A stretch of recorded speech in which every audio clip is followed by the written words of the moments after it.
Hello everyone, welcome to again in Sarit classes. इससे पहले हमने प्रेसिडेंट वाइस प्रेसिडेंट अच्छे से कर लिया है, तो यूनियन एग्जीक्यूटिव हमने स्टार्ट किया हुआ था। अब आज जो लेक्चर में हम करेंगे वो रहेगा बेसिकली क्या, हमारा अगेन यूनियन एग्जीक्यूटिव रहेगा, बट उसमें हम करेंगे प्राइम मिनिस्टर को डिस्कस। क्लियर?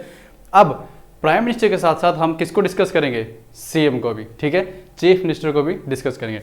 रीजन बिंग, देखिए जो चीज़ें हम प्राइम मिनिस्टर के लिए पढ़ेंगे वही चीज़ें स्टेट में चीफ मिनिस्टर पे एज इट इज़ लागू होती हैं। क्लियर?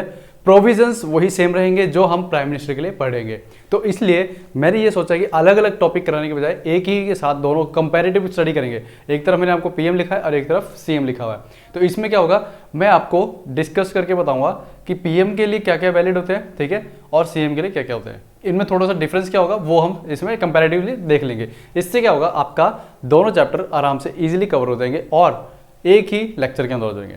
आपको अलग अलग पढ़ने की जरूरत नहीं है। जब आप कंपैरेटिव स्टडी करते हैं तो वो चीज़ें याद हो जाती है। तो इसलिए आज का हमारा टॉपिक भी यही है, prime minister and chief minister. Okay, इसमें मैंने अलग से प्राइम मिनिस्टर और सीएम जो है अलग से नहीं कराऊंगा, मैं एक ही लेक्चर में कंपैरेटिव स्टडी करा दूंगा। जो मैं पीएम के लिए बताऊंगा साथ के साथ मैं आपको सीएम के लिए भी बता दूंगा कि सीएम पे कैसे वो चीज़ें वैलिड होती है। ठीक है, चलिए करते हैं हम आज के अपने लेक्चर को स्टार्ट। सबसे पहले अगर मैं बात करूँ इंट्रोडक्शन से करते हैं स्टार्टिंग। देखिए, आप मुझे एक बात बताइए कि अगर आपने सुना होगा, अगर न्यूज़पेपर पढ़ते हो या करंट अफेयर मैगजीन्स पढ़ते हो, तो उसमें आपको दो टर्म जरूर मिलती है, एक तो प्राइम मिनिस्टर और एक आपका चीफ मिनिस्टर। तो कहीं ना कहीं आपके माइंड में जरूर ये आता होगा, prime minister, president, chief minister की बेसिकली होते क्यों है, हमें चाहिए ही क्यों ये? ठीक है, क्या आपके माइंड में कभी क्वेश्चन आया कि ये बेसिकली जो ये व्यक्ति जो जिनको ये पोस्ट दी जाती है, डेजिग्नेशन दी जाती है, प्रधानमंत्री, मुख्यमंत्री और राष्ट्रपति की, किसी देश में आपने सुना होगा प्रधानमंत्री मेन होता है, किसी देश में आपने सुना होगा जैसे अमेरिका, उसमें जो राष्ट्रपति है वो मेन होता है, वहाँ प्रधानमंत्री का कोई वो स्कीम ही नहीं है। फ्रांस में प्राइम मिनिस्टर भी होता है, प्रेसिडेंट भी होता है, लेकिन प्रेसिडेंट जो है वो मेन होता है। ऐसे ही जर्मनी में चांसलर होता है, ठीक है। उसके बाद आपका कनाडा, वहाँ पे प्राइम मिनिस्टर मेन होता है। इंग्लैंड में भी प्राइम मिनिस्टर मेन होता है। इंडिया में भी प्राइम मिनिस्टर मेन है। तो ऐसा क्यों होता है कि कहीं पे प्राइम मिनिस्टर मेन है, कहीं पे प्रेसिडेंट मेन है? क्लियर? या फिर हम जब इंडिया के अंदर स्टेट्स में देखते हो तो हमारे को चीफ मिनिस्टर भी देखने को मिलते हैं। तो ये बेसिकली हमें चाहिए ही क्यों? आपके माइंड में कभी क्वेश्चन आया है ये कि भी चाहिए क्यों? सबसे पहली बात तो देखिए, मैंने आपको एक लेक्चर में बताया था, लेकिन अभी जस्ट थोड़ा सा आपको बैकग्राउंड क्रिएट करने के लिए मैं आपको दोबारा बता देता हूँ। देखिए, हुआ क्या था, जब इनिशियली जब हम जंगलों में रहते थे तो हमारे कोई ऊपर रूल नहीं करता था, हमारे ऊपर रूल होता था सिर्फ नेचर का। ठीक है, या तो कोई जंगली जानवर हमें मार के खा जाता था या हम जंगली जानवर को मार के खा जाते थे, ये चलता था। और इवन हम जो है दूसरे जो ट्राइब्स होते थे, उनके जो कबीलों के लोग थे उनको भी मार देते थे। क्लियर? तो ये क्या होता था, हम एक दूसरे से फाइट भी करते थे अपने सर्वाइवल के लिए। धीरे धीरे क्या हुआ, जब एग्रीकल्चर आया हमारे बीच में, तो हमने क्या करा, अपना ग्रुप बना लिया और एक व्यक्ति को ये बोल दिया कि आप जो है पूरे ग्रुप की रक्षा करेंगे। धीरे धीरे वहां से कंसेप्ट निकल के आया किंग का, राजा का। जो व्यक्ति ताकतवर होता था वो बन जाता था किंग। क्लियर? फिर ऐसे धीरे धीरे क्या हुआ, इनका साम्राज्य बढ़ता गया, यानी कि किंग जो है काफी बड़ा अपने अंदर नीचे जो एरिया को रूल करने लग गया। फिर धीरे धीरे जो है आपका यहाँ पे यूरोपियन कंट्रीज से जो है डेमोक्रेसी, जैसे ग्रीस से सबसे पहले आता है, उसके बाद फिर धीरे धीरे ये पूरे वर्ल्ड के अंदर ब्रिटिश जो होते हैं, यूरोपियंस, उनके थ्रू जो है ऑल ओवर वर्ल्ड जो है डेमोक्रेसी का जो कंसेप्ट है वो फैल जाता है। अब डेमोक्रेसी क्या होता है, जब हमारी कंट्री में डेमोक्रेसी नहीं थी, क्लियर, जब प्रिंसली स्टेट्स होते थे तो वहाँ पे क्या होता था, जो प्रिंसेस होते थे, जो किंग होते थे, वो अपने नीचे कुछ मंत्रियों को रखते थे, ठीक है, सेनापति, महामंत्री, ऐसे करके वजीर, इन लोगों को रखते थे। उसके बाद वो उनको काम बांटते थे और वो उनको रिपोर्ट करते थे किंग को। ठीक है, उस तरीके से क्या है, पूरा शासन प्रणाली चलती थी राजाओं के टाइम पे। अब बात आती है कि हमें जो है, ऐसा तो है नहीं 140 करोड़ लगभग हमारी जनसंख्या हो रही है, 140 करोड़ लोगों के जो देश है उसको चलाने के लिए कोई ना कोई तो चाहिए। अब देखिए, प्राइम मिनिस्टर ही क्यों चाहिए? ठीक है, तो बेसिकली बात आती है हमारी कंट्री में, जब मैंने आपको कॉन्स्टिट्यूशन कैसे बना, ठीक है, उसके पीछे प्रोसीजर क्या है, फिर मैंने आपको प्रेसिडेंशियल और पार्लियामेंट्री डेमोक्रेसी बताई थी। तो उसमें मैंने आपको एक जगह बताया था कि हमारे देश में जब हमने कॉन्स्टिट्यूशन बनाया तो हमने क्या अपनाया था, हमने अपनाया था पार्लियामेंट्री।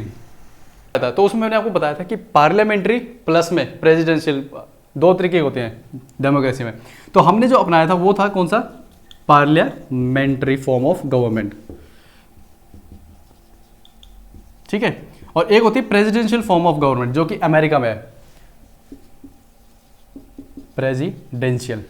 जिसमें राष्ट्रपति मेन होता है और एक होता है प्राइम पार्लियामेंट्री। इसमें पीएम होता है मेन और यहाँ पे प्रेसिडेंशियल, नाम से पता चल रहा है प्रेसिडेंट मेन होता है, ठीक है।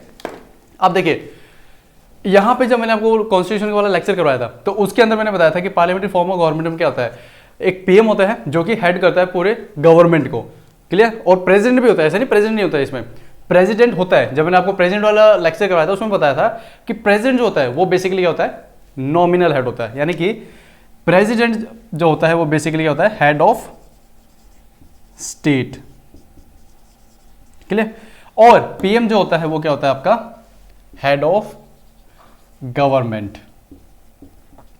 क्लियर। इसी को पॉलिटिकल लैंग्वेज में ये बोल देते हैं, पीएम क्या होता है, रियल एग्जीक्यूटिव, ठीक है। एग्जीक्यूटिव मीन्स जो पॉलिसीज को एग्जीक्यूट करवाए, और ये जो होते हैं हमारी प्रेसिडेंट, ये बेसिकली क्या होते हैं, नॉमिनल एग्जीक्यूटिव,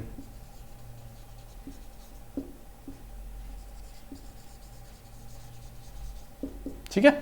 और इसको रियल एग्जीक्यूटिव को डी फैक्टो भी बोला जाता है लैटिन टर्म में, डी फैक्टो, और इसको बोलता है नॉमिनल को डी जेओर। है कि हमने जो पार्लियामेंट्री फॉर्म ऑफ गवर्नमेंट है इसी को क्यों अपनाया, रीजन बिंग ब्रिटिशर्स ने हमारे ऊपर रूल किया और ब्रिटेन थी उसके अंदर कौन सी फॉर्म चलती थी, पार्लियामेंट, तो हमारे पास उसका एक्सपीरियंस था तो इसलिए हमने उसको अपना लिया। ये सारी चीज़ें मैंने आपको कॉन्स्टिट्यूशन कैसे बना, कैसे अपनाया उसको, ठीक है, कैसे कैसे इवॉल्व होता है, क्या हमारे जो फादर्स है जिन्होंने कॉन्स्टिट्यूशन बनाया उनको क्या चैलेंजेस मिले, ये सारे मैंने डिस्कस किया था। अभी जस्ट उसका रिवीजन हो रहा है, रिकेप हो रहा है, ठीक है। तो उसमें मैंने आपको ये बताया था कि हमने एक्सपीरियंस किया था पार्लियामेंट्री फॉर्म ऑफ गवर्नमेंट को। हालांकि डिबेट में ये भी हुआ था कि क्यों ना हम जो प्रेसिडेंशियल फॉर्म ऑफ गवर्नमेंट को अपनाए, तो वहाँ पे क्या हुआ था कि विवाद ये हुआ था कि हमें एक्सपीरियंस किसका है, हमें प्रेसिडेंशियल फॉर्म ऑफ गवर्नमेंट का नहीं पता है, ठीक है। दूसरा, जो पार्लियामेंट्री फॉर्म ऑफ गवर्नमेंट है वो कैसी होती है, रिस्पॉन्सिबल गवर्नमेंट होती है, उसमें कलेक्टिव रिस्पॉन्सिबिलिटी होती है, जितने मिनिस्टर हैं सारे मिलकर रिस्पॉन्सिबल होते हैं, इंडिविजुअल नहीं। लेकिन प्रेसिडेंशियल में क्या होता है, आपके जो इंडिविजुअल मिनिस्टर है वो रिस्पॉन्सिबल होता है अपने काम के लिए, पूरी टीम नहीं, ठीक है। दूसरा, जो प्रेसिडेंशियल फॉर्म ऑफ गवर्नमेंट है वो क्या होती है, फिक्स्ड होती है, स्थायी होती है, लेकिन parliamentary form of government unstable होती है, ठीक है। हालांकि ये फेडरल गवर्नमेंट और जब ये पार्लियामेंट्री फॉर्म ऑफ गवर्नमेंट है, ये टॉपिक आएगा उसमें मैं आपको और अच्छे से एक्सप्लेन कर दूंगा। तो यहाँ पे हमने जो है फिर अपने पीएम को अपनाया क्योंकि पार्लियामेंट्री फॉर्म ऑफ गवर्नमेंट है, क्लियर। अब क्यों चाहिए, क्योंकि देश को रन करना है, पॉपुलेशन कितनी है, 140 करोड़, 140 करोड़ को आप डायरेक्ट डेमोक्रेसी से रन नहीं कर सकते, इनडायरेक्ट डेमोक्रेसी आपको अपनानी होगी। तो इनडायरेक्ट डेमोक्रेसी में आपको एक रिप्रेजेंटेटिव चाहिए जो कि पूरी उस टीम को हेड करे, रन करे, ठीक है। तो जो प्राइम मिनिस्टर के नीचे टीम होती है उसको क्या बोलते हैं हम, council of minister, COM, council of minister.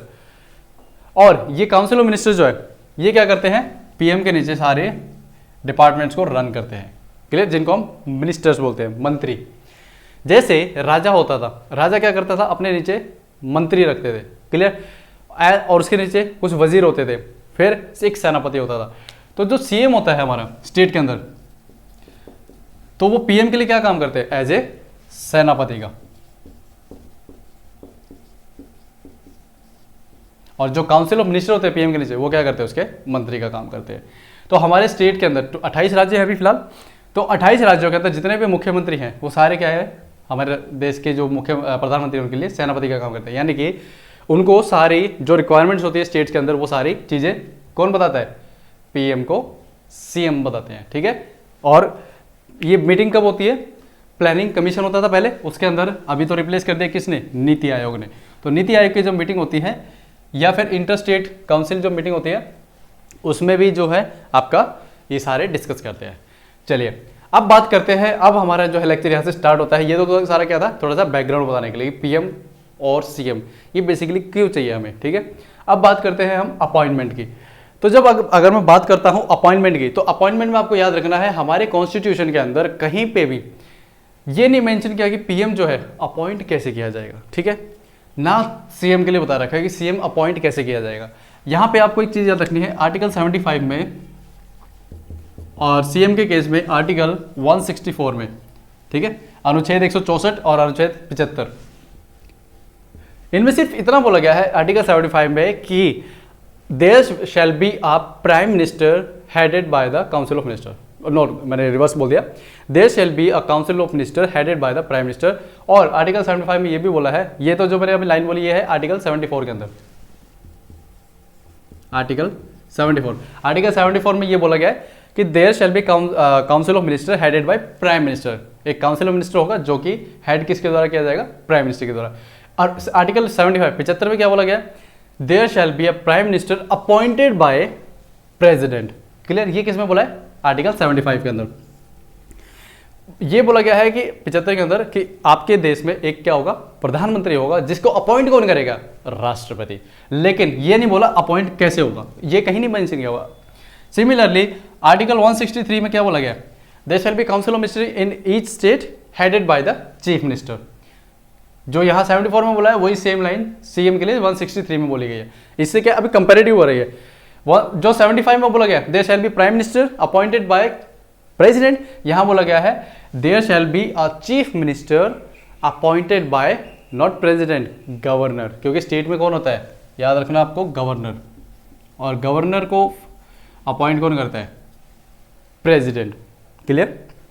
और अभी काउंसिल ऑफ मिनिस्टर करेंगे, उसमें सारा डिस्कस करेंगे कि जब मैंने आपको राष्ट्रपति वाला लेक्चर करवाया था तो उसमें मैंने बताया था राष्ट्रपति की कोई भी खुद की मन मर्जी नहीं चलती, डिस्क्रिशनरी पावर सिर्फ उसको दो ही चीज़ों में होती है, एक ही चीज़ में होती है बेसिकली तो, ठीक है, वो ये जब इलेक्शन हो और उसमें किसी को बहुमत ना मिले, पूर्ण बहुमत, एब्सोल्यूट मेजोरिटी के साथ जो है गवर्नमेंट फॉर्म ना कर पाए कोई, उस टाइम पे प्रेसिडेंट की मन मर्जी होती है वो किसको लीडर बनाए, यानी प्रेसिडेंट अपॉइंट करे और उसको टाइम देंगे कि आप जो है मेजोरिटी प्रूव करें।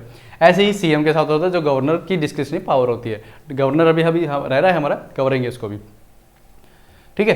तो यहाँ पे ये दो आर्टिकल जो है सिर्फ ये डिस्कस करते हैं कि पीएम और सीएम के बारे में, लेकिन कहीं पे भी ये मेंशन नहीं किया गया कि अपॉइंट जो है वो कैसे होगा। क्लियर है, इतना समझ में आ गया। चलिए अब उसके बाद यहाँ पे बात आती है कि अपॉइंट जो है, मान लीजिए हमें ये नहीं पता कि कैसे करेंगे, पर ये तो पता है करेगा कौन, कौन करेगा, पीएम को प्रेसिडेंट, सीएम को गवर्नर। चलिए अब मुझे ये पता चल गया प्रेसिडेंट अपॉइंट करता है, ठीक है, लेकिन प्रेसिडेंट की मैंने आपको क्या बोला है, डिस्क्रिशनरी पावर इसके अंदर है कि वो किसको अपॉइंट करे, लेकिन यहां पे कंडीशन नंबर ये है वो तभी उसकी डिस्क्रिशनरी पावर होगी, यानी मनमर्जी तभी चलेगी जब उसको ये नहीं पता, यानी कि राष्ट्रपति को उनको ये नहीं पता कि जो मेजोरिटी लीडर कौन है हाउस के अंदर, ठीक है, मेजोरिटी किसके पास है, किसी पार्टी के पास कोई मेजोरिटी नहीं है, कोई भी बहुमत में नहीं है, ठीक है। लेट्स से एग्जांपल के साथ देखते हैं, मान लो 2019 में इलेक्शन में, ठीक है, ये दो मेन पार्टी हैं, बीजेपी, कांग्रेस और अदर स्टेट पार्टीज। अब देखिए मान लीजिए इसको मिली होती 140 सीटें, इसको मिली होती 160 सीटें, 2019 के इलेक्शन की बात कर रहा हूँ मैं, जस्ट एक हाइपोथेटिकल एग्जांपल, हालांकि रिजल्ट हमें पता है क्या है। और उसके बाद मान लेते हैं 230 लगभग सीटें इनको मिल गई, अदर्स को, छोटे छोटे पार्टीज को, ना इसको पूर्ण रूप से बहुमत है, ना इनको है ना इनको है, क्योंकि 273 सीट्स जो है हमें क्या चाहिए होती है, 273 प्लस सीटें चाहिए होती है बहुमत के लिए। तो ये क्या करेंगे, यहाँ पे प्रेसिडेंट जो है उसकी मनमर्जी करेगी वो इस पार्टी से बुलाए या इस पार्टी से बुलाए। मान लीजिए उन्होंने इस पार्टी को बोला कि भाई आपका एक बंदा जो है, लीडर जो है, उसको वो अपॉइंट करते हैं क्या, एज ए प्राइम मिनिस्टर। और अब याद रखना है कॉन्स्टिट्यूशन में ये कहीं नहीं बोला है कि आपको जो है अपने जो किसी को भी जो आप अपॉइंट कर लेंगे, वहाँ पे ये है आपको याद रखना है जो लीडर होता है उस पार्टी का, ठीक है, जो पार्टी यूनानिमसली ये बोले कि ये हमारा लीडर है, तो प्रेसिडेंट सिर्फ उसको बोलेंगे कि भाई आप जो है पीएम के लिए आप दावेदार हैं और आप जो अपनी मेजोरिटी प्रूव करें। तो इसको यहाँ पे क्या करेंगे, इस व्यक्ति को बोलेंगे जो भी इस पार्टी से होगा कि आप जो है अपनी मेजोरिटी प्रूव करें, 1 महीने का समय देता हूँ। अब 140 सीटें, कितनी और सीटें चाहिए, लगभग 133 सीटें चाहिए, ठीक है। तो वो क्या करेंगे, या तो इनसे हाथ मिलाएंगे, कोलिशन गवर्नमेंट जिसको बोलते हैं ना, कोलिशन गवर्नमेंट करेंगे कि 230 में से कम 130 व्यक्ति जो है हमारे साथ आके कंबाइन हो जाए, तो जो है मैं अपनी गवर्नमेंट बना लूँगा। या फिर ये चाहेंगे कि भाई ऐसा ना हो, ठीक है, अगर ऐसा नहीं हो तो हम दावेदार बनेंगे। तो ये क्या होता है, ये सारी डिस्कशन किसकी है, ये मनमर्जी किसकी है, ये प्रेसिडेंट के ऊपर डिपेंड करता है कि वो किसको मौका देते हैं। क्लियर। चलिए अब यहाँ पे आपको याद रखना है प्रेसिडेंट जो है, अगर मान लीजिए यहाँ पे मैं सिचुएशन देता हूँ रियल वाली जो 2019 में आई थी कि बीजेपी को 303 सीटें थी, ठीक है, कांग्रेस को 50+ सीटें दी और अदर्स को और भी सीटें दी। अब देखिए यहाँ पे पूर्ण रूप से बहुमत है इस पार्टी को, ठीक है, 303 सीटों के साथ। तो यहाँ पे जो लीडर होगा इस पार्टी का, तो प्रेसिडेंट जो है उसी को ही बोलेंगे, अपॉइंट करेंगे एज ए पीएम। यहाँ पे इनकी डिस्क्रिप्शनरी यानी कि मन मर्जी नहीं चलेंगे कि यहाँ से या फिर इधर से किसी को बोले भाई आप आ जाओ, नहीं, क्योंकि यहाँ पे एक मेजोरिटी जो है बहुमत इस पार्टी को मिला है पूरा, ठीक है। तो यहाँ पे डिस्क्रिप्शनरी नहीं चलेगी, मन मर्जी। डिस्क्रिप्शनरी की पावर कब चलेगी प्रेसिडेंट की, जब यहाँ पे बहुमत नहीं है लोकसभा के अंदर। क्लियर है? चलिए, सिमिलरली यही प्रोविजन जो है गवर्नर फॉलो करता है स्टेट के अंदर। क्लियर? अब किसी भी पार्टी के अंदर यहाँ सीएम के ऊपर अप्लाई कर दीजिए, जो चीज़ें मैंने आपको पीएम के लिए समझाई है वही चीज़ें जो है आप सीएम पे अप्लाई कर दीजिए। यहाँ पे भी गवर्नर अपनी डिस्क्रिप्शनरी पावर तभी लगाएगा जब किसी भी पार्टी को मेजोरिटी नहीं मिली है। अगर मिली है तो वो उसके लीडर को अपॉइंट कर देंगे। क्लियर? ये आपको याद रखना है। और लीडर जो है वो पार्टी के जो मेंबर्स होते हैं वो खुद यूनानिमसली डिसाइड करते हैं किसको हम जो है अपना लीडर बनाते हैं, ठीक है। लार्जेस्ट पार्टी जो लीडर है, और दूसरी जो पार्टी है जिस मतलब अब जैसे मान लो यहाँ पे जो हाईएस्ट वोट होते हैं, सेकंड हाईएस्ट वोट, वो क्या बन जाती है हमारी ओपोजिशन। क्लियर? जो पीएम और उसका ओपोजिशन, इनको काउंटर आर्गुमेंट करते हैं। अब देखें यहाँ पे आता है कि क्या ऐसा हो सकता है, मान लीजिए जो पीएम है आपको पता है उसको हम और क्या बोलते हैं, leader of the lower house, leader of lower house. ऐसे ही सीएम को भी बोलते हैं लीडर ऑफ हाउस। यहां पे लीडर ऑफ हाउस ही क्यों बोलते हैं, लोअर हाउस क्यों नहीं? क्योंकि देखिए आपको पता है हमारे देश के अंदर सिर्फ 6 ऐसे राज्य हैं जिसके अंदर क्या है, 2 हाउस है। बाकी जगह क्या है, सिंगल हाउस है, विधानसभा ही है, विधान परिषद नहीं है, ठीक है, लेजिस्लेटिव असेंबली काउंसिल नहीं है।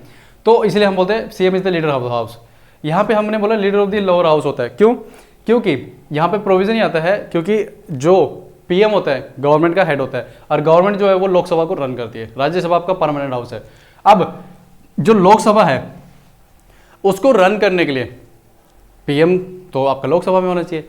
लेकिन अब क्वेश्चन ये आता है कि मान लीजिए लोकसभा का मेंबर नहीं है और कोई व्यक्ति जो है एमपी जो है वो राज्यसभा से है, ठीक है, तो क्या वो पीएम बन सकता है? बताइए, अगर कोई व्यक्ति लोकसभा से ना होकर के राज्यसभा से, क्या एमपी बन सकता है? So the answer is yes, बन सकता है, ठीक है, बन सकता है। कैसे? देखिए यहां पे जो 1980 के अंदर, ठीक है, दिल्ली हाई कोर्ट ने क्या बोला था कि ये जरूरी नहीं है कि जो व्यक्ति लोअर हाउस का मेंबर है, एमपी है लोकसभा का, वही बने, क्योंकि यहाँ पे जो पार्टी है हो सकता है। अब जैसे यहाँ पे 3 एग्जांपल आते हैं। सबसे पहले आपके इंदिरा गांधी, ठीक है, कब बने थे? 1966 में। वो राज्यसभा के मेंबर थे, लोकसभा के नहीं थे, लेकिन पीएम बने थे। उसके बाद आता है आपका मोरारजी जस्ट सेकंड चरण सिंह, चरण सिंह नहीं थे, देवेगौड़ा, ठीक है, देवेगौड़ा 1996 में। उसके बाद एक आते हैं हमारे एक्स पीएम मनमोहन सिंह, इनको तो सब जानते हैं नाम से भी, ठीक है, 2004 में। ये भी क्या थे, राज्यसभा के मेंबर थे, लेकिन बने ये भी पीएम थे। अब ये हमारे कॉन्स्टिट्यूशन में देखिए, मैंने आपको क्या बोला, अपॉइंटमेंट प्रोसेस कहीं नहीं मेंशन की हुई है, कौन बनेगा कैसे बनेगा, ठीक है, लेकिन सिर्फ इतना बोला कि प्रधानमंत्री जरूर होगा। तो ये जो है कोर्ट्स की जजमेंट के बिहाफ पे ये बताया गया है कि पीएम जो है राज्यसभा से भी बन सकता है, बशर्ते वो जो है कहलाएगा फिर भी leader of the lower house, क्योंकि लोकसभा को रन करना होता है उसे, बेसिक से वो मेंबर वो है। अब जो आपके पीएम होते हैं वो दोनों सदन में जाकर के अपनी स्पीच दे सकते हैं, राज्यसभा में भी और लोकसभा में भी, ठीक है। अब ये जो है आप चाहे तो जो सेशंस होते हैं जब पार्लियामेंट के, तो उसके अंदर आप अपने टीवी के ऊपर या अगर आप यूट्यूब पे देखना चाहें, ठीक है, पुराने सेशंस, तो उसमें देख सकते हैं पीएम जो है आपका दोनों सेशंस में, ठीक है, जब आर्टिकल 370 को एब्रोगेट किया गया था, तो उस टाइम क्या हुआ था, पीएम ने दोनों सदनों में जाकर के क्या थी, स्पीच दी थी अपनी, ठीक है ना। तो ये आपको याद रखना है कि पीएम जो है कोई भी सदन का हो वो बन सकता है। अब मान लीजिए करने एक सिचुएशन ऐसे आ जाए, ठीक है, आपके दिमाग में कि सर अगर मान लीजिए वो ना तो लोकसभा का मेंबर है ना राज्यसभा का मेंबर है, तब भी कोई मेंबर जो है पीएम बन सकता है? सिमिलरली यही सिचुएशन सेम में आएगी। अब देखिए जो चीज़ें मैं आपको बता रहा हूँ ना यहाँ पे, वही चीज़ें यहाँ पे एज इट इज सेम के लिए, जो थोड़ी अलग होगी मैं बता दूंगा आपको। अब देखिए पीएम जो है, क्या उसको अलग से मान लो पार्लियामेंट का मेंबर है ही नहीं, वो एमपी है ही नहीं, ना लोकसभा का और ना राज्यसभा का, तो इस सिचुएशन में क्या वो व्यक्ति पीएम बन सकता है या सीएम बन सकता है? बताइए, थोड़ा सा अपना दिमाग लगाइए, ठीक है। अब क्या आंसर है आपका? चलो अब मैं बताता हूँ। देखिए यहाँ पे 1997 में सुप्रीम कोर्ट ने बोला था कि जो व्यक्ति अगर पीएम बनना चाहता है बट वो हाउस का मेंबर नहीं है, ना लोकसभा का और ना राज्यसभा का, तो वो बन सकता है। बट कंडीशन सुप्रीम कोर्ट ने ये दी, क्योंकि हमारे कॉन्स्टिट्यूशन में बोला गया है जो पीएम है वो leader of the lower house होता है, तो उसको एटलीस्ट मेंबर तो होना चाहिए। पर अगर मान लो नहीं है ऐसा, तो क्या होगा? तो उस व्यक्ति को यह बोला कि आपको जिस डेट को अपॉइंट किया जा रहा है प्राइम मिनिस्टर, जैसे मान लीजिए आज 28 जून है, 28 जून है, 28 जून को किसी व्यक्ति को अगर पीएम अपॉइंट किया तो उसके पास 6 मंथ्स का टाइम होगा, यानी कि 28 दिसंबर तक का टाइम है उसके पास। 6 महीने में वो या तो राज्यसभा का मेंबर बन जाए और या फिर लोकसभा का मेंबर बन जाए, तो वो क्या है आपका पीएम बना रहेगा। अगर नहीं बन पाता है कोई व्यक्ति, 6 महीने बाद उसको बोलेंगे बाय बाय, आप जाइए, ठीक है। उस पीएम को हम बोल देंगे बाय बाय, और दूसरे या तो उस टाइम प्रेसिडेंट पे डिपेंड होगा कि वो दूसरे व्यक्ति को अपॉइंट करते प्राइम मिनिस्टर, या फिर प्राइम मिनिस्टर नहीं है कोई ऐसा व्यक्ति जो मेजोरिटी प्रूव कर पाए, हाउस डिसॉल्व हो जाएगा और नए सिरे से इलेक्शन होंगे। ये है हमारा पूरा प्रोसेस, कैसे पीएम सेलेक्ट होता है। सिमिलरली यहाँ सीएम के साथ होगा, जो व्यक्ति ना तो अगर 2 हाउस है, ना तो लेजिस्लेटिव असेंबली का मेंबर है, ना लेजिस्लेटिव काउंसिल का मेंबर है, तो उस सिचुएशन में क्या होगा? उस व्यक्ति को भी 6 महीने का समय दिया जाएगा। 6 महीने बाद जो है प्रूफ किया जाएगा उसको कि भाई आप जो है सदन के मेंबर बन चुके हो, तो अब आप जो है कंटिन्यू सीएम रहो। इसका अभी रिसेंट एग्जांपल देता हूँ, करंट का एग्जांपल देता हूँ कि मार्च अप्रैल 2021 में क्या हुआ था। वेस्ट बंगाल के अंदर इलेक्शन हुए थे, 5 जगह पे इलेक्शन हुए थे, तमिलनाडु, वेस्ट बंगाल, पुडुचेरी और असम के अंदर, ठीक है, और केरला। अब देखिए यहाँ पे क्या हुआ कि जो सीएम थे उस टाइम ममता बनर्जी, अभी भी है वो, लेकिन अभी उनके पास उनका कंडीशन क्या है वो बताता हूँ अभी। देखिए जो सीएम ममता बनर्जी थे, इन्होंने जो फाइट की थी वो सीट कौन सी से फाइट किया था सीएम एमएलए के लिए? वो किया था नंदीग्राम। नंदीग्राम वेस्ट बंगाल में एक डिस्ट्रिक्ट है, जगह है, वहाँ से उन्होंने अपना इलेक्शन फाइट किया था। लेकिन हुआ क्या, वो कर गए यहाँ से लॉस, यानी कि हार गए, ठीक है, ज़्यादा मार्जिन नहीं, कुछ मार्जिन से वो हार गए, बट लॉस जो है हार तो हार होती है। अब देखिए यहाँ वो इस सीट से हार गए, लेकिन अब वो क्या है आपके वहाँ पे वेस्ट बंगाल क्या है, एक ही हाउस है, सिंगल हाउस, यानी कि वहाँ पे सिर्फ और सिर्फ क्या है आपका लेजिस्लेटिव असेंबली, काउंसिल नहीं है, सिंगल हाउस। तो देखिए लेकिन अभी भी वो ना तो इलेक्शन जीते, यानी कि मेंबर तो है ही नहीं, वो एमएलए है ही नहीं, लेकिन वो सीएम तो बने हुए। कैसे? क्योंकि यहाँ पे 6 मंथ्स का उनके पास टाइम है, अपने आप को जो एमएलए बनाने का मौका है उनके पास। तो यहाँ पे अब कैसे बनेंगे? तो यहाँ पे उन्होंने एक ऑप्शन ये दिया था सेंट्रल गवर्नमेंट को कि हम लेजिस्लेटिव काउंसिल बनाना चाहते हैं। लेजिस्लेटिव काउंसिल बनाएंगे तो वो क्या बन जाएंगे, एमएलसी बन जाएंगे। लेकिन ऑब्वियस सी बात है, सेंट्रल गवर्नमेंट जो यूनियन गवर्नमेंट है वो बनने नहीं देगी, ठीक है, वो उनके ऊपर डिपेंड करता है ना बनाना है कि नहीं बनाना है, लेकिन वो बनाएंगे नहीं। अब उसके बाद उनके पास दूसरा ऑप्शन क्या है, वो एज ए एमएलए ही दोबारा जो है बाय पोल जो इलेक्शंस होते हैं उसमें आए। क्लियर? ये कैसे? मान लीजिए उन्हीं की पार्टी से, टीएमसी उनकी पार्टी है, तृणमूल कांग्रेस, उन्हीं की पार्टी से कोई भी व्यक्ति एज ए एमएलए अपना रिजाइन कर दे, सीट छोड़ दे, और उस सीट से जो है ममता बनर्जी दोबारा फाइट करे इलेक्शन को, और वो अगर जीत जाते हैं तो विद इन 6 मंथ्स वो है अपना उस सीएम की पोस्ट को बनाए रखेंगे। क्लियर है? ये है पूरा प्रोसेस कि कैसे जो है सिमिलरली ये पीएम के अंदर भी वैलिड हो सकता है। अगर किसी व्यक्ति को पीएम बना दिया और राज्यसभा से जो है, मोस्टली राज्यसभा से जो है उनको सीट दिला दी जाती है पीएम के केस में, ठीक है। तो ये तो हो गया हमारा अपॉइंटमेंट कि उनको पीएम और सीएम को अपॉइंटमेंट कैसे किया जाता है, और उसके पीछे क्या जो है सारा प्रोसेस चलता है, कैसे किस व्यक्ति को जो है कंडीशन दी गई है कि अगर आप मेंबर नहीं है तब भी बन सकते हो, मेंबर हो तब भी बन सकते हो। पीएम और गवर्नर की डिस्क्रिप्शन पावर है, वो भी मैंने आपको डिस्कस करके बता दिया। अब उसके बाद में हमारा अगला टॉपिक आएगा, वो आता है ओथ का। ठीक है। देखिए ओथ में क्या होता है, शपथ। अब मैंने आपको ये बताया था कि कोई भी जो व्यक्ति है जब भी वो कोई कॉन्स्टिट्यूशनल पोस्ट पे जाएगा, बड़ी पोस्ट पे जाता है, तो उसको अकाउंटेबल बनाने के लिए उसको शपथ दिलाई जाती है, ताकि इन केस जब वो कोई गलत उससे काम हो जाए तो उसको जो है जुडिशरी इस चीज़ से कि आपने इस चीज़ की ओथ ली थी और आपने उस ओथ को तोड़ा है, ठीक है, तो आप जो है अकाउंटेबल है और उसको उसके अकॉर्डिंग सजा दी जा सके। ये होता है मेन ओथ का काम। अब देखिए यहाँ पे ओथ जो है कौन दिलाता है, प्राइम मिनिस्टर को दिलाता है। मैं बात कर रहा हूँ ओथ की। प्राइम मिनिस्टर को ओथ कौन दिलाता है, प्रेसिडेंट, क्लियर, या फिर प्रेसिडेंट द्वारा अपॉइंट किया हुआ कोई दूसरा व्यक्ति वो ओथ दिलाएगा। सिमिलरली सीएम को ओथ कौन दिलाता है, सीएम को ओथ दिलाता है गवर्नर, या फिर गवर्नर मान लो अवेलेबल नहीं है तो गवर्नर द्वारा अपॉइंटेड कोई भी व्यक्ति हो सकता है, ठीक है। ये होता है ओथ। ओथ में क्या होता है, वो यही बोलते हैं कि हम जो है कॉन्स्टिट्यूशन के अकॉर्डिंग अपना काम करेंगे, अपने जो सारे कर्तव्यों को नियम अनुसार करेंगे, ऐसे उनकी लाइन होती है, ठीक है। हमें उस याद करने की जरूरत नहीं है ओथ कैसी होती है। अच्छा, एक चीज और होती है कि यहाँ पे वो ओथ ऑफ सीक्रेसी और लेते हैं, ठीक है। ओथ ऑफ, ये भी ओथ ऑफ सीक्रेसी सीएम भी लेते हैं और पीएम भी लेते हैं। पीएम के साथ साथ जो इनके काउंसिल ऑफ मिनिस्टर होते हैं जितने भी, वो भी लेते हैं। ये क्या होता है, देखिए होता क्या है आपको पता है, ये क्या करते हैं, एग्जीक्यूटिव होते हैं, काम करते हैं। इनके पास कोई खुफिया खबर आई या फिर किसी मंत्री ने कोई गुप्त जानकारी दी, अब ये उस ओथ में ये बोलते हैं कि हमारे पास कोई आकर ऐसी इन्फॉर्मेशन आती है, सीएम भी बोलते हैं अपनी ओथ में गवर्नर के सामने कि अगर मान लीजिए एज ए सीएम मेरे पास कोई ऐसी इन्फॉर्मेशन आती है मिनिस्टर के थ्रू, ठीक है, या मेरे किसी ब्यूरोक्रेट के थ्रू, तो मैं उस ओथ जो सीक्रेसी है उसको मेंटेन रखूंगा चाहे कुछ भी हो जाए, ठीक है।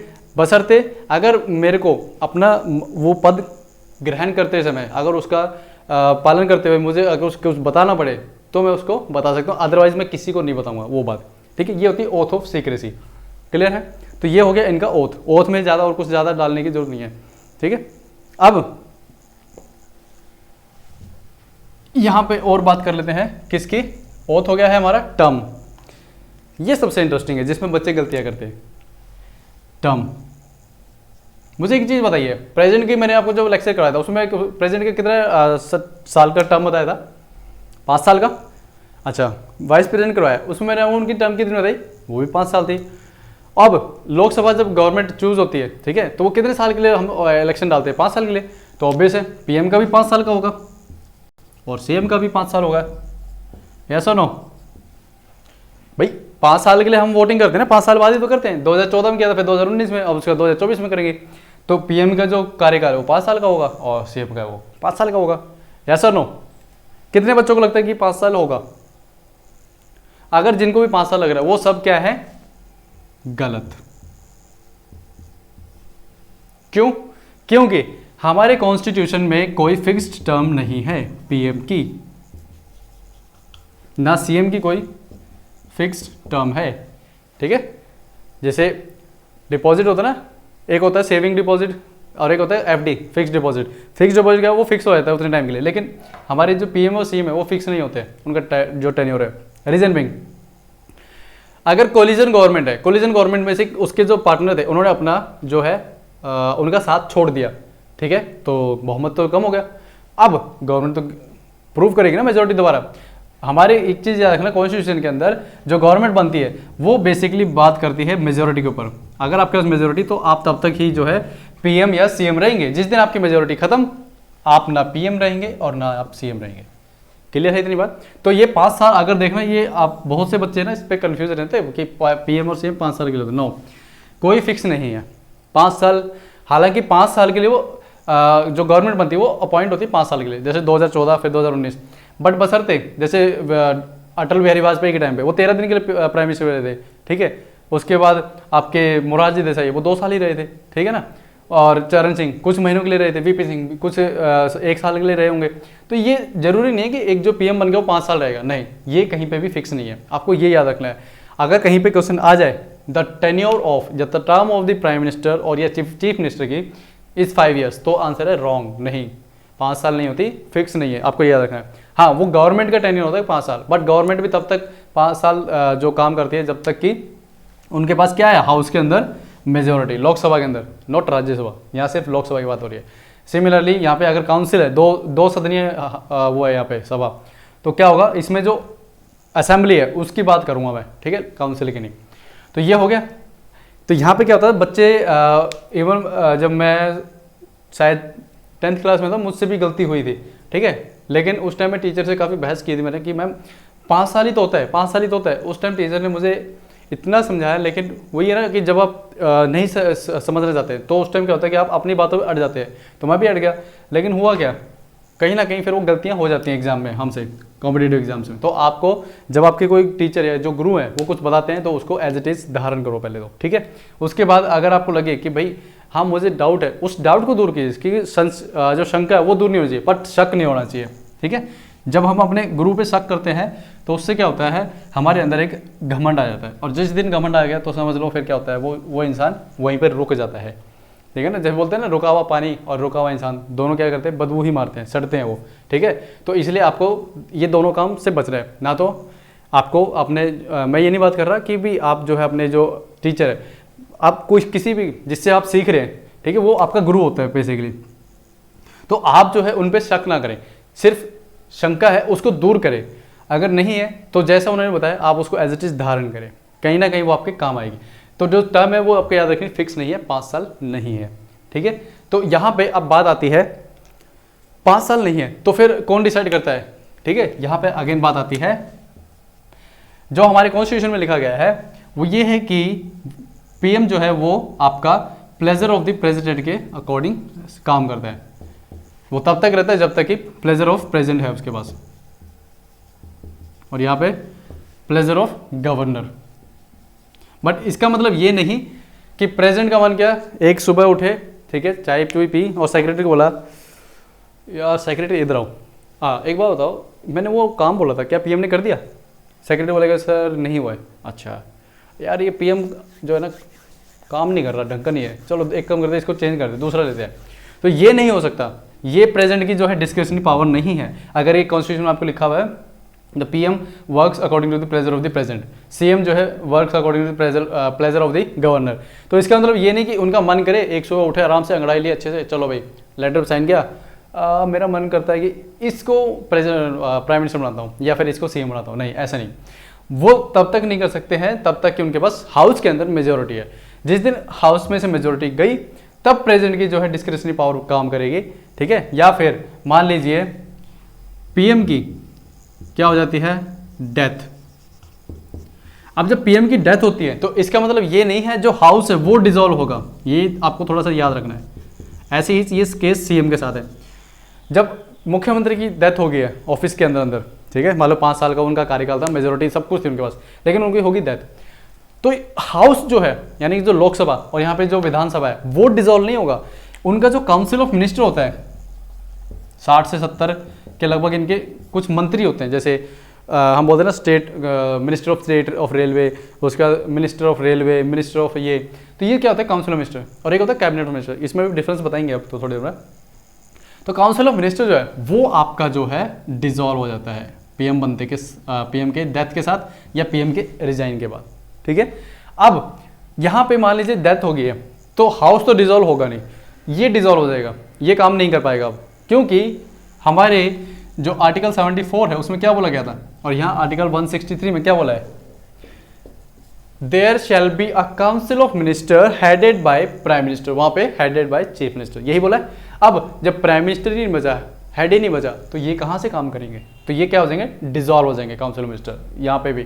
तो अब यहाँ पे प्रेसिडेंट क्या करेंगे, प्रेसिडेंट देखेंगे कि भाई अगर जिस पार्टी से वो पीएम थे उस पार्टी के अंदर अभी भी मेजोरिटी है, तो या तो पार्टी जो है खुद ब खुद एक लीडर को इलेक्ट कर ले कि भाई ये हमारा नया लीडर है, ठीक है। मान लो जैसे पीएम अगर इनका कोई मर गया है इस पार्टी से, तो इस पार्टी का कोई दूसरा व्यक्ति तो होगा, एमपी तो होगा। मान लो इस काउंसिल ऑफ मिनिस्टर में जो मान लो वित्त मंत्री था या गृह मंत्री था, होम मिनिस्टर, वो सारे पार्टी के जो एमपीज हैं वो डिसाइड करते हैं कि यार चलो हम ना होम मिनिस्टर जो है अभी उसी को प्राइम मिनिस्टर बनाते हैं, ये हमने सबने डिसाइड कर लिया। और हम जो राष्ट्रपति जी हैं उनको बोलेंगे जी देखिए बात ऐसी है, हमें काफ़ी बुरा तो लगा लेकिन अब क्या करें, काम तो काम है भाई, जिस उनकी डेथ हो गई है तो हम एक काम करते हैं, ये जो हमारे होम मिनिस्टर थे ना पहले, अभी हम इनको अपना लीडर मानते हैं और आप इनको जो है प्राइम मिनिस्टर डिक्लेयर कर दिए। जब पार्टी ये बोले कि ये हमारा लीडर है, ठीक है, और हाउस में वो सारे एक मत होकर के डिसीजन कर दें कि ये हमारा लीडर है, तो प्रेसिडेंट की यहाँ पे डिस्क्रिशनरी पावर नहीं चलेगी, मनमर्जी नहीं चलेगी। वो इसी व्यक्ति को क्या है, पीएम अपॉइंट कर देंगे। क्लियर है, और दिलवा देंगे। और इन केस अगर कोई पार्टी ऐसा नहीं बोलती कि हमारा लीडर है, यहाँ पे अब डिस्क्रिशनरी पावर चलेगी किसकी, प्रेसिडेंट की। अगर हाउस के अंदर मेजोरिटी नहीं है तो उस केस में क्या होगा, आपका हाउस डिसॉल्व हो जाएगा और फिर नए सिरे से इलेक्शन होगा। आपको ये याद रखना है, पीएम की डेथ होने के बाद, ठीक है, हालांकि वो रिजाइन करते हैं और प्रेसिडेंट को जब डिक्लेयर कर देते हैं, मतलब सजेस्ट करते हैं कि आप जो है हाउस को डिसॉल्व कर दे, तब तो वो सरकार गिरेगी ही गिरेगी, यानी कि नए इलेक्शन होंगे अगर वो खुद रिजाइन करते हैं। लेकिन अगर उनकी डेथ होगी, डेथ हुई है, उन्होंने रिजाइन तो नहीं किया, तो उस केस में क्या होगा, जो उनका काउंसिल ऑफ मिनिस्टर था वो डिसॉल्व हो जाएगा, वो काम नहीं करेगा। यहाँ पे स्टेट में उनका जो काउंसिल ऑफ मिनिस्टर है वो काम नहीं करेगा। लेकिन पार्टी जो है वो तो डिसाइड कर सकती है कि भाई चलो ठीक है, वो लीडर नहीं रहे तो अब हमारा एक नया लीडर ये है, ये हमें जो है लीड करेंगे एज ए प्राइम मिनिस्टर। तो उस केस में जो प्रेसिडेंट आपको क्या बोलेंगे, ठीक है, आपका ये जो है हम इसको प्राइम मिनिस्टर बना देते हैं और वो नए प्राइम मिनिस्टर के रूप में काम करेंगे। बट डिस्क्रिशनरी पावर नहीं चलेगी यहाँ पे। अगर पार्टी ने ये बोल दिया ये हमारा लीडर है, मनमर्जी राष्ट्रपति की कब चलती है, जब यहाँ पे पार्टी के पास ना तो ये बोला गया कि पार्टी ने कि ये हमारा लीडर है, ठीक है, उनमें सब में आपस में एक फूट पड़ गई है, ठीक है, कि भाई यार मैं भी, हर कोई चाहता ना कि भाई मैं प्रधानमंत्री बनूं, मैं बनूं। तो मान लो ये सिचुएशन है, या फिर पार्टी के अंदर मेजोरिटी नहीं है, उस केस में जो है प्रेसिडेंट डिसाइड कर सकते हैं कि किसको जो है मैं प्राइम मिनिस्टर बनाऊं। और अगर मान लीजिए ऐसा नहीं होता है, उस केस में फिर लास्ट ऑप्शन बताया हाउस को डिसॉल्व करो और नए इलेक्शन करो, ठीक है। तो ये है हमारा पीएम। जो चीज़ें मैंने आपको पीएम के लिए बताई वो यहाँ पे सीएम के लिए लग जाती है। जहाँ मैंने राष्ट्रपति बोला है वहाँ पे आपको गवर्नर लगा देना है, स्टेट का काम हो गया, ठीक है। तो ये हो गया आपका क्या, टर्म की बात। बस आपको इंपॉर्टेंट क्या याद रखना है, टर्म फिक्स नहीं है। कभी आप सोचो कि 5 साल है, नो, नॉट 5 साल, आपको याद रखना फिक्स नहीं है।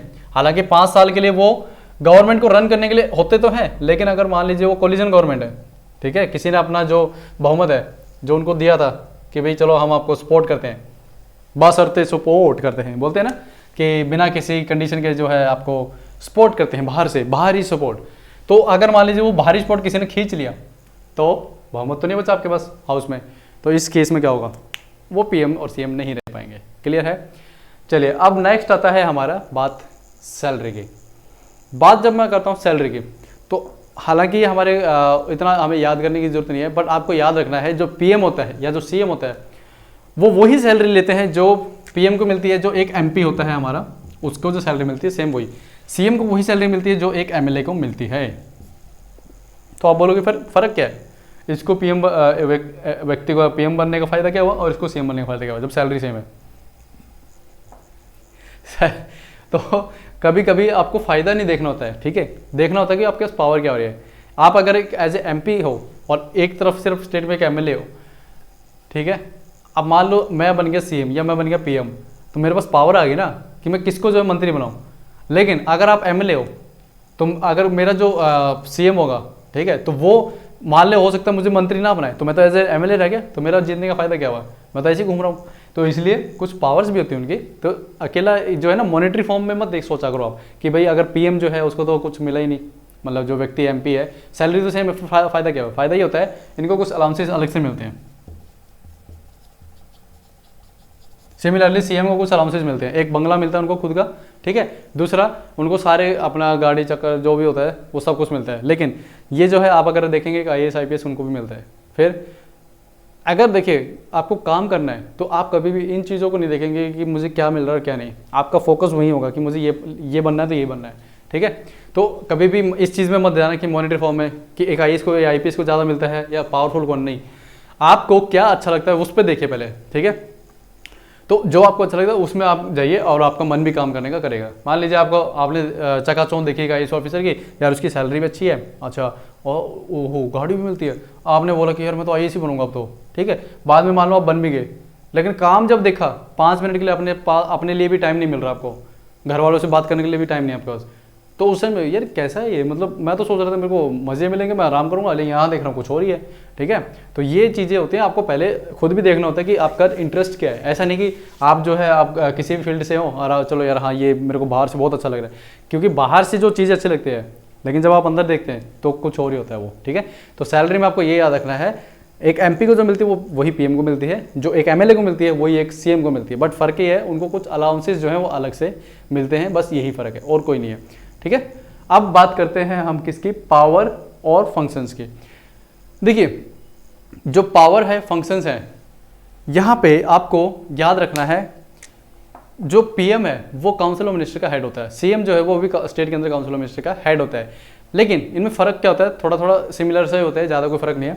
अगर मैं बात करता हूँ first with respect to council of minister, यहाँ पे भी सेम वही देखता हूँ कि काउंसिल ऑफ मिनिस्टर के केस के अंदर पीएम को क्या पावर्स मिली हुई है। देखिए सबसे पहले जब आपको पता है जो व्यक्ति पीएम बनता है, मान लो 2019 में इलेक्शन होकर हमारे प्रधानमंत्री नरेंद्र मोदी जी बने थे, ऐसे ही हरियाणा में मुख्यमंत्री मनोहर लाल खट्टर बने थे 2019 में, ठीक है, या राजस्थान में अशोक गहलोत जी हैं। तो ऐसे जो अलग अलग हर स्टेट के अंदर अपने सीएम होते हैं, तो वो क्या करते हैं, पीएम जो है प्रेसिडेंट को एक लिस्ट देते हैं, ठीक है। उस लिस्ट के अंदर कुछ नाम लिखे होते हैं, किसके, मिनिस्टर्स के, कि देखो जी ये मेरे जो नाम मैंने आपको लिस्ट दिया है ये मेरे मिनिस्टर्स होंगे, ठीक है, तो आप जो है इनको ओथ दिला दीजिए। तो सबसे पहला काम क्या हुआ पीएम का with respect to council of minister, कि वो काउंसिल ऑफ मिनिस्टर में मिनिस्टर कौन होगा ये चूज करते हैं और एडवाइस करते हैं किसको, प्रेसिडेंट को। प्रेसिडेंट जो है फर्दर उनको ओथ दिलवाता है, ठीक है। उसके बाद यहाँ पे जो मैं बता रहा हूँ ये चीज़ें सेम सीएम पे लागू होगा, बट जहाँ प्रेसिडेंट बोल रहा है यहाँ पे याद रखना वहाँ पे गवर्नर आ जाएगा, ठीक है। अच्छा, दूसरा काम क्या होता है पीएम का, वो ये कि वो अपने जो पोर्टफोलियोज होते हैं, डिपार्टमेंट्स होते हैं, मिनिस्ट्रीज होते हैं, वो किसको क्या देना है वो भी डिसाइड वही करते हैं, ठीक है। उसके बाद वो ये भी डिसाइड करते हैं, मान लीजिए किसी मिनिस्टर के पीएम के साथ नहीं बन रही है या उनके अकॉर्डिंग काम नहीं कर रहा है, तो पीएम के पास या सीएम के पास पूरी फुल अथॉरिटी है, वो उसको बोलें कि आप रिजाइन कीजिए और अपने घर जाइए, ठीक है। मतलब ऐसा नहीं कि वो एमएलए एमपी से वो बोलेंगे आप एमएलए एमपी से रिजाइन कर दीजिए, नहीं, आप मिनिस्टरशिप से जो है रिजाइन कर दीजिए, मैं किसी और व्यक्ति को बना दूंगा। लेकिन अगर कोई व्यक्ति अड़ जाए कि नहीं मैं तो नहीं कर रहा, तो वो इस केस में पीएम जो है राष्ट्रपति को और सीएम जो है गवर्नर को एडवाइस कर सकते हैं, और पीएम और सीएम को, नॉट पीएम सीएम, प्रेसिडेंट और गवर्नर को ये फुल अथॉरिटी है अकॉर्डिंग टू कॉन्स्टिट्यूशन कि जो भी पीएम और उनका काउंसिल ऑफ मिनिस्टर उनको एडवाइस करेगा, ठीक है, जो भी वो उनको एडवाइस करेंगे वो उनको मानना होगा, किसको, गवर्नर और प्रेसिडेंट को। अगर ऐसा नहीं होता है तो वो माना जाएगा वायलेशन ऑफ कॉन्स्टिट्यूशन, जिसके तहत जो मैंने आपको प्रेसिडेंट में बताया था इंपीचमेंट हो जाती है उनकी, और गवर्नर को प्रेसिडेंट हटा सकते हैं। क्लियर।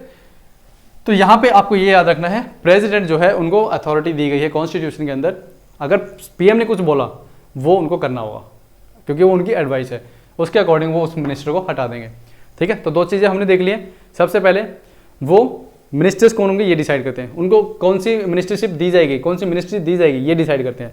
उसके बाद किसी मिनिस्टर ने उनका कहना नहीं माना तो उसको हटा भी सकते हैं। उसके बाद वो जो प्लानिंग होती है, ठीक है, प्लानिंग कमीशन होती है, पहले प्लानिंग कमीशन बोलते थे लेकिन 2015 में उसको रिप्लेस किसने कर दिया, नीति आयोग ने, नीति आयोग। तो अभी इसके जो चेयरमैन है वो कौन होता है, हमारे पीएम ही होते हैं। क्लियर।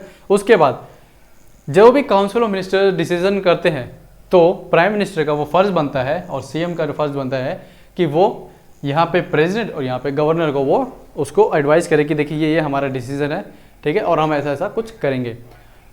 क्लियर। यहाँ पे ये हो गया हमारा काउंसिल ऑफ मिनिस्टर के रिस्पेक्ट में। अब बात करेंगे किसके, काउंसिल ऑफ मिनिस्टर के रिस्पेक्ट के बाद में हम बात करेंगे जो उनका रिलेशनशिप है प्रेसिडेंट के साथ। प्रेसिडेंट के साथ मैंने अभी आपको क्या बताया कि वो उनको बताएंगे कि किसको मैं है अपना मिनिस्टर बनाना चाहता हूँ, तो ये तो चलो उनका पार्ट हो गया। अब बात करते हैं विद रिस्पेक्ट टू प्रेसिडेंट कि इनको क्या जो है फंक्शंस करने होते हैं, इनको क्या पावर मिलेगा। यहाँ पे आ जाएगा विद रिस्पेक्ट टू, ये सेम चलेगा, यहाँ पे विद रिस्पेक्ट टू गवर्नर आ जाएगा सेकंड में, ठीक है। देखिए गवर्नर या फिर प्रेसिडेंट के केस में क्या होता है, आपको पता है जो प्राइम मिनिस्टर होता है वो प्रिंसिपल कम्युनिकेटर होता है, प्रेसिडेंट को पूरी बातें बताई जाती हैं प्राइम मिनिस्टर के द्वारा। देखिए जी, आज हमारी जो कैबिनेट मीटिंग हुई थी, उस मीटिंग में ये हमने डिसीजन किया, ठीक है। तो ये सारी जो इन्फॉर्मेशन है वो बताई जाती है प्राइम मिनिस्टर के द्वारा। इन केस अगर कोई बिल बनाया जा रहा है तो उसके बारे में अगर प्रेसिडेंट चाहे या गवर्नर चाहे स्टेट के सीएम से, वो चाहे तो कभी भी कोई भी इंफॉर्मेशन मंगवा भी सकते हैं, ठीक है। ये आपको याद रखना है। उस केस में जो पीएम है या सीएम है वो मना नहीं करेंगे, क्योंकि ये कॉन्स्टिट्यूशन में दायित्व दिया गया है। क्योंकि एग्जीक्यूटिव जो काम किए जाते हैं सारे, वो किसके नाम पे किए जाते हैं, मैंने आपको प्रेसिडेंट के केस में बताया था। यूनियन गवर्नमेंट जितने भी काम करती है या जितने भी फॉरेन ट्रीटीज करती हैं, उसमें प्रेसिडेंट के नाम पे करती हैं कि Republic of India, president of India, ठीक है, ऐसे करके उनका जो या आप जब भी कोई देखेंगे लॉ बनता है तो उसमें जो है प्रेसिडेंट का नाम आता है सबसे पहले, ठीक है। उसके नाम पे बिहाफ पे जो है वो सारे एक्ट बनते हैं, कानून बनते हैं, और फॉरेन देशों के साथ जो हमारे रिलेशनशिप बनते हैं, ठीक है। तो अगर मान लीजिए प्रेसिडेंट के नाम पे सारा काम हो रहा है तो प्रेसिडेंट जो है उनको ये पावर दी गई है, आप प्राइम मिनिस्टर जब चाहें जिसके बारे में अपना पूछ सकते हैं कि आपने इसके रिगार्डिंग क्या काम किया। दूसरा, प्रेसिडेंट जो है, अगर मान लीजिए कोई मिनिस्टर ने कोई डिसीजन लिया लेकिन अभी तक काउंसिल ऑफ मिनिस्टर ने उस पर कोई फैसला ही नहीं किया, तो प्रेसिडेंट जो है वो पीएम को बोल सकते हैं कि आप इस पर जल्दी से जल्दी डिसीजन कीजिए। क्लियर है। उसके बाद जो पीएम है, प्रेसिडेंट को यहाँ पे ये डिसाइड करते हैं, मतलब बताते हैं कि किसको जो है फाइनेंस कमीशन का चेयरमैन बनाया जाए। क्लियर। किसको जो है यूपीएससी का चेयरमैन या मेंबर बनाया जाए। अच्छा, उसके बाद किसको जो है चीफ इलेक्शन कमिश्नर बनाया जाए, किसको जो है चीफ इंफॉर्मेशन कमिश्नर बनाया जाए, किसको जो है सीबीआई डायरेक्टर बनाया जाए। ये सारा जो है कौन करता है, पीएम करता है।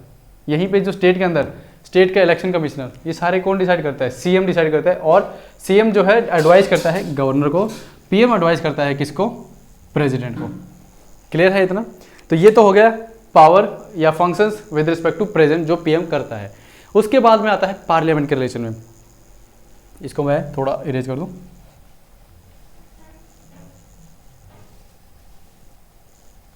ठीक है। तो यहां पे अब थर्ड जो हम बात करते हैं पावर फंक्शंस के अंदर, वो आता है विद रिस्पेक्ट टू पार्लियामेंट। और यहां बात करता हूं मैं थर्ड पे with respect to state legislature. ठीक है, जिसमें हम विधानसभा या विधान परिषद जो भी आपका आता है, अगर दो है तो विधानसभा और विधान परिषद दोनों आएगा, और अगर एक है तो विधानसभा यानी कि state legislative assembly, state legislature. ठीक है। देखिए यहाँ पे क्या होता है, जो पीएम होता है वो आपका क्या होता है, leader of the house, lower house. मैंने आपको बताया था यहाँ पे ये लीडर ऑफ द हाउस होते हैं, अगर असेंबली है तो लीडर ऑफ द असेंबली होते हैं। ठीक है। अब मान लीजिए मॉनसून सेशन या बजट सेशन बुलाना है, तो ऐसा तो नहीं पीएम बोलेगा कि चलो आओ मित्रों बैठो डिस्कस करते हैं, चाय पानी पीते हैं, बजट पास करते हैं। नो, यहाँ पे कॉन्स्टिट्यूशन है, पार्लियामेंट करेंगे उसमें और अच्छे बताऊंगा। तो यहाँ पे होता है एक सम्मन, जिसको बोलते हैं बुलावा भेजना, एक होता है प्रोरोग। ठीक है। ये दो काम जो है सम्मन करना और प्रोरोग करना, इसके लिए एडवाइस जो है पीएम देते हैं प्रेसिडेंट को कि देखिए जी हमारा जो सेशन है वो कंप्लीट हो चुका है, ठीक है, आप जो है इसको हाउस को प्रोरोग कर दीजिए। या फिर देखिए माननीय राष्ट्रपति जी, हमें अपने सेशन के अंदर कुछ बिल पास करने हैं और बजट भी पास करना है, तो आप जो है सम्मन भेजिए सभी को कि जो है हम इस डेट को जो है बैठेंगे। और प्रेसिडेंट क्या करते हैं, वो एक स्पीच देते हैं कि देखिए ये जो है ना एजेंडा होगा इस सेशन का, और हमारी जो गवर्नमेंट है इस पर काम करेगी। ठीक है। यहीं पे गवर्नर जो है वो स्टेट के अंदर करता है, जो काम मैंने आपको यहाँ बताया वही आप यहाँ पर लगा लीजिए, सीएम करते हैं स्टेट के अंदर। क्लियर है। उसके बाद गवर्नमेंट पॉलिसीज जितनी होती हैं पार्लियामेंट के अंदर कौन अनाउंस करता है, पीएम। क्योंकि जब आपने देखा है नोटबंदी जब हुई थी तो पहले तो एज ए एग्जीक्यूटिव के तौर पे उन्होंने ऐसे नहीं कि पार्लियामेंट में डिसाइड अनाउंस किया था, जस्ट अपने ही ऑफिस से अनाउंस कर दिया था, लेकिन उसके बाद उन्होंने लोकसभा के अंदर भी अनाउंसमेंट की थी इसके बारे में। ठीक है, कि हम जो ऐसे ऐसे नोटबंदी कर रहे हैं ये सब कुछ। तो जितनी भी पॉलिसीज होती हैं उसकी अनाउंसमेंट जो पीएम करते हैं, कहाँ पे, पार्लियामेंट में। और सेम क्या करते हैं, स्टेट लेजिस्लेचर के अंदर। क्लियर है। तो ये तो हमने जो है उनकी पावर और फंक्शंस को जानने की कोशिश की है कि क्या उनको पावर मिली है, क्या फंक्शंस वो कैसे करते हैं। ठीक है। अब देखिए यहाँ पे कुछ और अदर फंक्शंस होते हैं जो कि पीएम करते हैं या सीएम करते हैं। जैसे कि पीएम आपके, मैंने आपको बताया, नीति आयोग के चेयरमैन होते हैं। ऐसे ही सीएम जो है वो आपका स्टेट की जो प्लानिंग कमीशन होती है, ठीक है, हर स्टेट की अपनी प्लानिंग बॉडी होती है, वो उसके चेयरमैन होते हैं। उसके बाद जो आपका पीएम होते हैं वो आपके जितने भी इंटर स्टेट काउंसिल्स होती हैं, ठीक है, या नेशनल डेवलपमेंट काउंसिल होते हैं, उनके चेयरमैन होते हैं। लेकिन सीएम जो है वो चेयरमैन नहीं होते, वो इनके मेंबर होते हैं। किसके? इंटर स्टेट काउंसिल और एनडीसी यानी कि नेशनल डेवलपमेंट काउंसिल। यहाँ पे पीएम तो जो है इन दोनों के चेयरमैन होते हैं, लेकिन सीएम जो चेयरमैन नहीं होते, वो सिर्फ और सिर्फ क्या होते हैं? मेंबर होते हैं उस टीम के, ठीक है। ये क्या है? इनके अदर फंक्शंस हैं जो ये काम करते हैं। उसके बाद में मान लीजिए अगर कोई बात रखनी है, ठीक है, तो ये क्या होता है? पीएम जैसे अगर हाउस सेशन में तो क्या करते हैं? पार्लियामेंट के अंदर अपनी सारी पॉलिसीज को अनाउंस करते हैं सीएम वहाँ पे अपने स्टेट के हाउस में। लेकिन अगर मान लीजिए स्टेट जो हाउस सेशन में है तो क्या करेंगे? वो as a chief spokesperson भी होते हैं, ठीक है, अपने गवर्नमेंट की तरफ से बाहर मीडिया को भी अनाउंस जो है पीएम करते हैं और यहाँ पे सीएम करते हैं।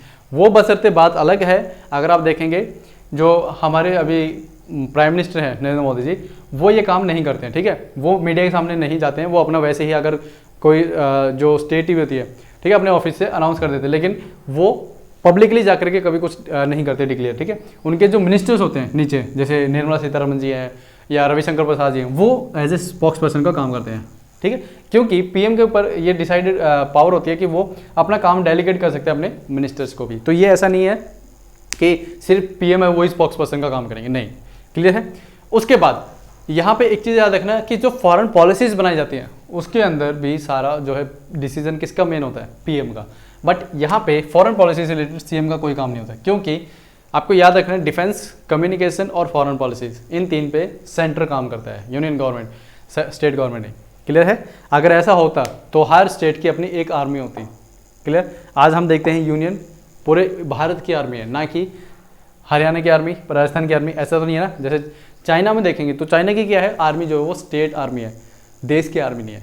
ये फ़र्क है हमारी इंडियन आर्मी में और किसमें? चाइनीज़ आर्मी में। तो जब बात आती है कि अगर जैसे मान लो वॉर हो जाती है, तो मोस्ट चांसेस हैं कि टेक्नोलॉजी में बेसिक से वो कितने सुपीरियर हो हमसे, लेकिन टेक्नोलॉजी में मार खा सकते हैं। हमारे पास पावरफुल जो हमारे नौजवान हैं, ठीक है, सेना के अंदर, वो चाइना को आराम से हरा सकते हैं। क्यों? क्योंकि हमारा अंदर क्या है?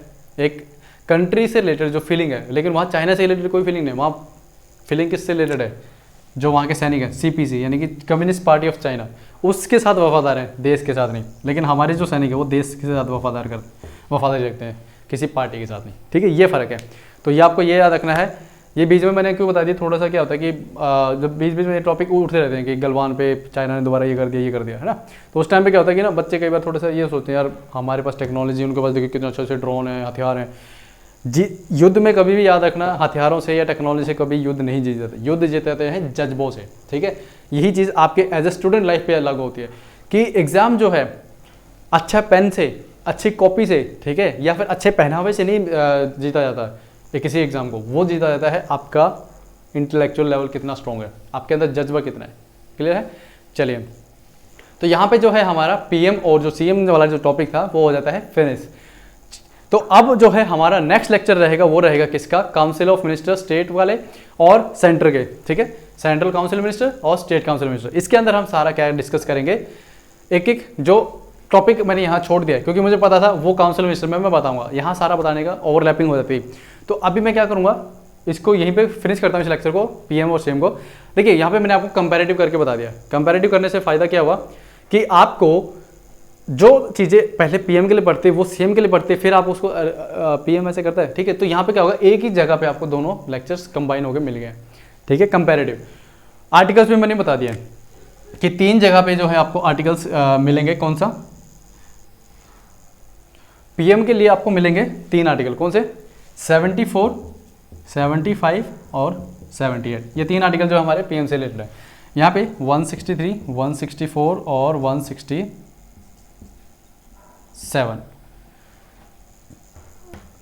ठीक है। अभी मैं आपको जो हमारी कॉन्स्टिट्यूशन की कॉपी है मैं एक बार उसमें और दिखा देता हूँ, ठीक है, ताकि आपको जो है ये पता चल जाए कि आर्टिकल में बताया गया। सिर्फ आपको हेडिंग दिखाऊंगा क्योंकि काउंसिल ऑफ मिनिस्टर में वो दोबारा से हम डिस्कस करेंगे, इसलिए मैं आपको यहाँ पे दोबारा नहीं दिखाऊंगा सारा चीज़ें, ठीक है। तो ये आपकी स्क्रीन पे आ गया है। देखिए 74 आर्टिकल क्या कह रहा है, council of ministers to aid and advice minister. देखिए मैंने बताया there shall be council of minister with prime minister at the head of the aid and advice the president, ठीक है। चलिए ये आपको काउंसिल ऑफ मिनिस्टर करेंगे नेक्स्ट लेक्चर, उसमें सारा दोबारा से रिपीट होगा। 75 क्या कह रहा है, other provision as to minister the prime minister shall be appointed by the president. मैंने आपको बताया था ना कि आर्टिकल 75 में क्या बोला है, प्राइम मिनिस्टर को अपॉइंट कौन करेगा, प्रेसिडेंट, सिर्फ इतना बता रखा, कैसे प्रोसेस नहीं बता रखा है। उसके बाद 78 आर्टिकल बताया था, ये है duties of the prime minister as respect to furnishing the information to the president. वो प्रेसिडेंट को इन्फॉर्मेशन कैसे देंगे, क्या देंगे, ठीक है, वो सारा यहाँ पे डिस्कस करेंगे अभी काउंसिल ऑफ मिनिस्टर के रिलेटेड में सब। अब मैं आपको लेकर चलता हूँ किसमें, स्टेट वाले में। देखिए council of minister to aid and advice governor, there shall be a council of minister with the chief minister at the head of, ठीक है। तो ये क्या आ गया 163। 164 क्या कह रहा है, other provisions to minister the chief minister, ओहो क्या हो गया, the chief minister shall be appointed by the governor and other minister shall be appointed by the governor on the advice of chief minister. यानी कि chief minister को appoint कौन करेगा, governor. उसके बाद ये सारा आर्टिकल मैं आपको करवाऊंगा जब काउंसिल ऑफ मिनिस्टर करेंगे स्टेट का। उसके बाद में आता है article number 67, duties of chief minister as respect to the furnishing of the information of governor. Governor को क्या इन्फॉर्मेशन देंगे, कैसे देंगे, वो सारी आर्टिकल नंबर 167 में डिस्कस किया गया है, ठीक है। चलिए तो यहाँ पे जो है मैंने